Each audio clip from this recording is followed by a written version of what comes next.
அடுத்ததாக பார்க்கக்கூடிய ராசிக்காரர்கள் விருச்சிகம். குடும்பத்தில் அந்யோன்ய குறைபாடு மட்டும் பார்த்து கொள்ள வேண்டும்.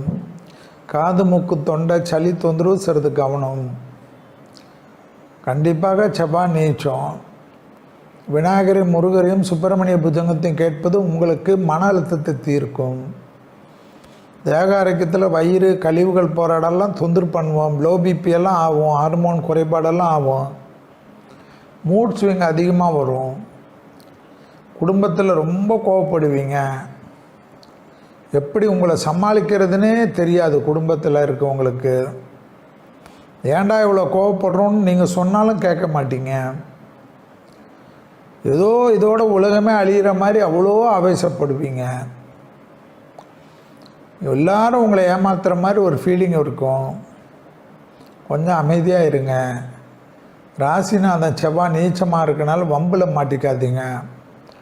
முடிஞ்சால் மார்கழி மாதம்லாம் எப்பப்போ முடியுதோ பசுமாடுக்கு அகத்திக்கீரை தவிர கொடுக்கறது நல்லது.